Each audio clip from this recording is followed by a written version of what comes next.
आप लोग देख रहे होंगे आजकल एक सवाल काफ़ी चर्चा में है कि जजों की नियुक्ति में आरक्षण यानी कि रिजर्वेशन का प्रावधान क्यों नहीं है और एससी एसटी समुदाय का प्रतिनिधित्व कितना है, ये भी सवाल आ रहा है। और देखिए, हमारे देश की सर्वोच्च अदालत है सुप्रीम कोर्ट, संवैधानिक संस्था है। संविधान के अनुच्छेद 124 के तहत सुप्रीम कोर्ट की स्थापना की बात की गई। 28 जनवरी 1950 में स्थापना हुई थी। भारत के सभी हाई कोर्ट की स्थिति बहुत गंभीर है और यहाँ 357 जजों के पद खाली हैं, यानी लगभग 32% पद खाली हैं। ये आंकड़े बताते हैं कि हाई कोर्ट में जजों की भारी कमी है और इसीलिए तो आप देखते हैं कि करोड़ों केस पेंडिंग में पड़े हुए हैं और न्याय में देरी होती है। भारत की न्यायपालिका न्याय देने में अहम भूमिका निभाती है और supreme court, high court Bharat के न्यायपालिका के दो महत्वपूर्ण स्तंभ हैं। सुप्रीम कोर्ट भारत की सबसे बड़ी अदालत है। यह संविधान की व्याख्या करता है और सुनिश्चित करता है कि सरकार और अन्य संस्थाएं संविधान के अनुसार काम करें। यह हाई कोर्ट और अन्य अदालतों के फैसलों के खिलाफ अपील भी सुनता है। संविधान के अनुच्छेद 32 के तहत आप लोग सुप्रीम कोर्ट जा सकते हैं, आपके अगर अधिकारों का हनन हो रहा है तो, और आपके अधिकारों का रक्षक है एक तरह से। अनुच्छेद 226 के तहत आप लोग सुप्रीम कोर्ट जा किसमें हाई कोर्ट जा सकते हैं और अनुच्छेद 32 के तहत आप लोग सुप्रीम कोर्ट जा सकते हैं। और आप देखेंगे वही हर राज्य में एक हाई कोर्ट होता है और जो उस राज्य की सबसे बड़ी अदालत होती है। यह राज्य की निचली अदालतों की निगरानी करता है और उनके फैसलों के खिलाफ अपील सुनता है। इन सभी अदालतों में न्यायाधीशों की नियुक्ति कैसे होती है? क्या जजों की नियुक्ति में आरक्षण का प्रावधान है? अलग अलग समुदाय का कितना प्रतिनिधित्व है? कितने पद खाली हैं? यह जानना हमारे लिए महत्वपूर्ण है। और बात आती है कि अदालतों में न्यायाधीशों की नियुक्ति कैसे होती है। सुप्रीम कोर्ट और हाई कोर्ट के न्यायाधीशों की नियुक्ति एक संवैधानिक प्रक्रिया के तहत होती है। सुप्रीम कोर्ट के जजों की नियुक्ति कॉलेजियम सिस्टम के तहत होती है। कॉलेजियम में भारत के मुख्य न्यायाधीश सीजीआई और सुप्रीम कोर्ट के 4 वरिष्ठतम न्यायाधीश शामिल होते हैं। कॉलेजियम जजों के नामों की सिफारिश सरकार को भेजता है और फिर भारत के राष्ट्रपति कॉलेजियम की सिफारिशों पर जजों की नियुक्ति करते हैं। सुप्रीम कोर्ट के जज बनने के लिए एक व्यक्ति को भारतीय नागरिक होना चाहिए और कम से कम 5 साल के लिए हाई कोर्ट का जज या फिर 10 साल के लिए हाई कोर्ट का वकील होना चाहिए या राष्ट्रपति की राय में एक प्रतिष्ठित न्यायविद होना चाहिए। वहीं हाई कोर्ट के जजों की नियुक्ति भी कॉलेजियम सिस्टम के तहत होती है। हाई कोर्ट के कॉलेजियम में हाई कोर्ट के मुख्य न्यायाधीश और उस कोर्ट के 4 वरिष्ठतम न्यायाधीश शामिल होते हैं। हाई कोर्ट कॉलेजियम द्वारा अनुशंसित नाम सीजीआई और सुप्रीम कोर्ट के कॉलेजियम के अनुमोदन के बाद ही सरकार तक पहुंचते हैं। और आप देखिए, जजों की नियुक्ति में आरक्षण का प्रावधान क्यों नहीं है? तो भारत में सरकारी नौकरियों, शैक्षिक संस्थानों में अनुसूचित जाति, अनुसूचित जनजाति, अन्य पिछड़ा वर्ग और आर्थिक रूप से कमजोर वर्गों ईडब्ल्यूएस के लिए आरक्षण की व्यवस्था है। मगर सुप्रीम कोर्ट और हाई कोर्ट में न्यायाधीशों की नियुक्ति में ऐसा कोई आरक्षण प्रावधान नहीं है। भारतीय संविधान के अनुसार जजों की नियुक्ति संविधान के अनुच्छेद 124 से 217 और 224 के तहत की जाती है और इन अनुच्छेदों में साफ साफ लिखा है कि जजों की नियुक्ति में किसी जाति या वर्ग के लिए लोगों के लिए आरक्षण नहीं होगा।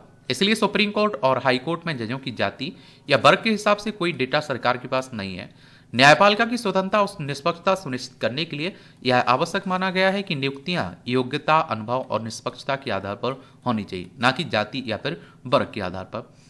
लेकिन एक ट्विस्ट है कि साल 2018 से हाईकोर्ट के जज बनने के लिए जिन लोगों के नाम भेजे जाते हैं उनमें उनसे उनकी सामाजिक पृष्ठभूमि के बारे में जानकारी मांगी जाती है। ये जानकारी एक खास फॉर्म में भरनी होती है जिसे सुप्रीम कोर्ट से सलाह लेकर बनाया गया है। इसलिए 2018 से लेकर अब तक कुछ हद तक जजों की सामाजिक पृष्ठभूमि का डेटा सरकार के पास है।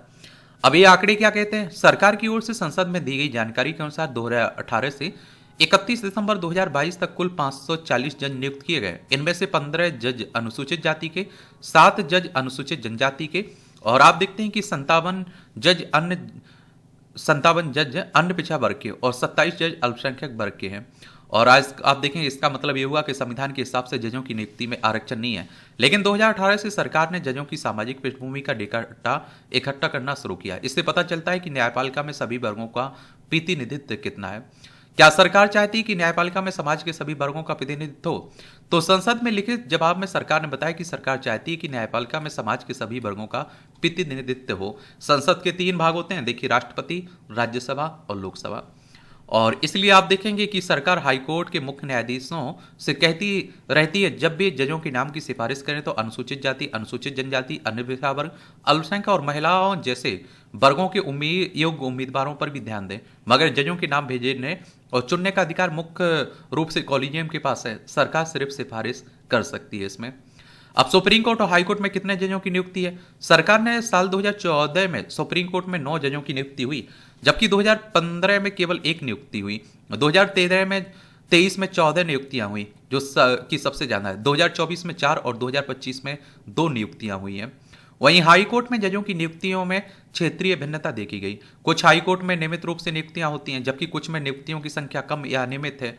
इलाहाबाद, बॉम्बे, कलकत्ता, दिल्ली हाई कोर्ट, केरल, मध्य प्रदेश, मद्रास, पंजाब, हरियाणा, तेलंगाना जैसे बड़े हाई कोर्ट में नियुक्तियों की संख्या अधिक है। सिक्किम, मणिपुर, मेघालय और त्रिपुरा जैसे छोटे हाई कोर्ट में नियुक्तियों की संख्या कम है। 2022 में हाई कोर्ट में सबसे ज्यादा 165 नियुक्तियां हुई। 2024-25 में हाई कोर्ट में नियुक्तियों की संख्या में भारी गिरावट आई है। अब बात आती है अदालतों में जजों की कमी इंसाफ में देरी का बड़ा कारण भी माना जाता है। सुप्रीम कोर्ट, हाई कोर्ट में जजों की स्वीकृति और कार्यरत संख्या के आंकड़ों का विश्लेषण करने से न्यायपालिका की एक गंभीर तस्वीर सामने आती है। ये आंकड़े बताते हैं कि देश की जस्टिस सिस्टम जजों की कमी से किस तरह के दर जूझ रही है, जिसका सीधा असर आम जनता को मिलने वाले न्याय पर पड़ रहा है। सरकार ने अपनी रिपोर्ट में बताया कि सुप्रीम कोर्ट में जजों को की स्वीकृति संख्या 34 है और जिनमें से 33 जज कार्यरत हैं, सिर्फ 1 पद खाली है। देखने में ये कमी छोटी लग सकती है, लेकिन सुप्रीम कोर्ट देश की सर्वोच्च अदालत है और यहाँ एक भी पद खाली रहना बड़े मामलों के निपटारे में देरी का कारण बन सकता है। वहीं हाई कोर्ट की स्थिति बहुत गंभीर है। यहाँ जजों की स्वीकृति संख्या 1122 है, लेकिन कारगर सिर्फ 765 हैं। मतलब आप देखिए 357 पद खाली हैं, यानी लगभग 32% पद खाली हैं। एक आंकड़े बताते हैं कि हाईकोर्ट में जजों की भारी कमी है। सबसे ज्यादा इलाहाबाद हाई कोर्ट में 81 पद खाली हैं।